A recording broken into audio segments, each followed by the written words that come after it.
भंडारा जिले में सड़कों की खस्ताहाल स्थिति को लेकर जनता का गुस्सा अब चरम पर है। इसी गुस्से को दिखाते हुए एक नागरिक ने विरोध का अनोखा तरीका अपनाया, जिसका वीडियो सोशल मीडिया पर तेजी से वायरल हो रहा है। वीडियो में यह व्यक्ति सड़क पर बने एक बड़े पानी से भरे गड्ढे में लेटकर प्रधानमंत्री नरेंद्र मोदी सरकार से सड़कों की दुर्दशा सुधारने की गुहार लगा रहा है।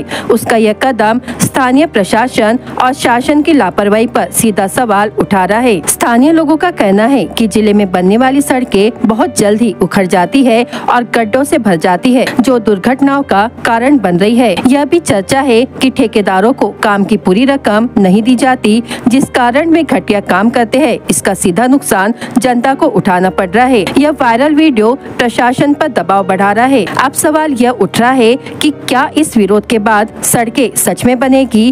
क्या जनता को अपना हक पाने के लिए ऐसे ही जोखिम भरे तरीके अपनाने पड़ेंगे? सड़क की इस दुर्दशा के लिए आखिर जिम्मेदार कौन है, ठेकेदार, प्रशासन या शासन? जनता का धैर्य अब जवाब दे रहा है और यह मुद्दा सरकार के लिए एक बड़ी चुनौती बनता जा रहा है। नमस्कार भाइयों और बहनों, जब नेपाल बर्बाद हो जाता है तो हमारे प्रधानमंत्री उसको मदद देते हैं। बांग्लादेश बर्बाद हो जाता है तो प्रधानमंत्री उसको मदद देते हैं। म्यांमार बर्बाद हो जाता है तो उसको मदद दे देते हैं।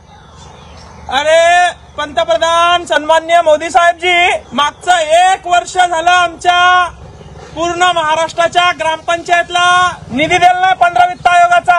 कॉन्ट्रॅक्टर भीक मागं आंदोलन करवायलाय, जलजीवनचा पैसा नाही, कुठल्याच योजनेला निधी नाही आणि तुम्ही बाहेर देशामध्ये खैरात वाटू राहिले। आता इथं महाराष्ट्राचं वातावरण नेपाळ, बांगलादेश, श्रीलंका, म्यानमार सारखं व्हायला आलंय। तुम्ही बाहेर सूटबूट घालून फिरायला लागले आणि बाहेर खैरात वाटू राहिले। टॅक्स आमचा, कर आमचा आणि मदत म्यानमारला, मदत श्रीलंकेला, मदत इकडं नेपाळला, मदत चालली आमची इकडं बांगलादेशाला।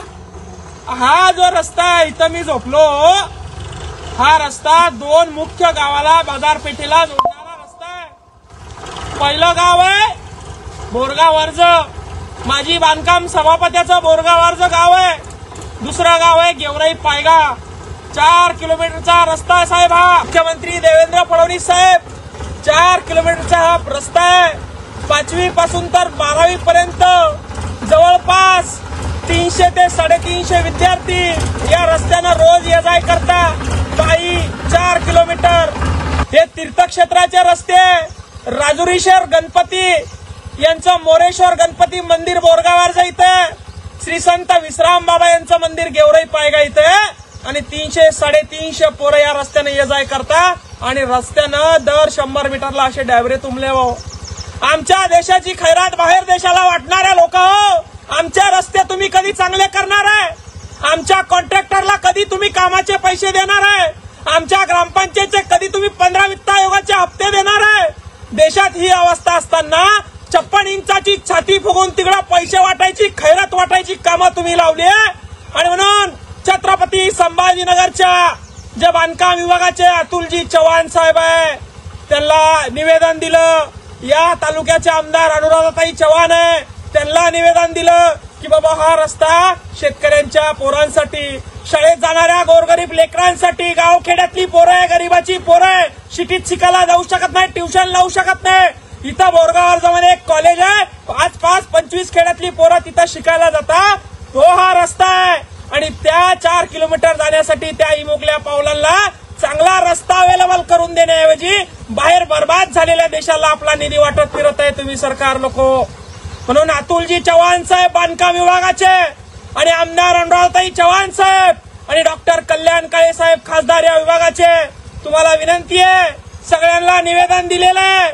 1 वर्ष झाला जवळपास निवेदन देऊन आमदार साहेबाला आणि बांधकाम विभागाला, त्यांनी दखल सुद्धा घेतली नाही। पण तुम्ही लोक काय म्हणता?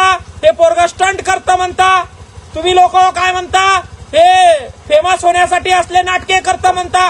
पण निवेदन दिल्यावर तुमचे अधिकारी काम काऊन करत नाही? 4-4 महिने, 1-1 वर्ष होतं तुम्हाला निवेदन देऊन, निवेदनाला तुम्ही गांभीर्याने का घेत नाही? मग असं आम्हाला काम करावं लागतं। आणि मी अतुलजी चव्हाण साहेब बांधकाम विभागाचे त्यांना हात जोडून विनंती करतो, पुढच्या 8 दिवसात या रस्त्याच्या कामाला सुरुवात केली नाही, याचा टेंडर केलं नाही तर गाढवावर बसून आदिवासासारखं नंगाट होऊन तुमच्या कार्यालयामध्ये 8 दिवसात घुसणार आहे बाबा. ते तुम्ही काय करायचं ते बघून घ्या, एवढंच सांगतो. जय जिजाऊ, जय शिवराय.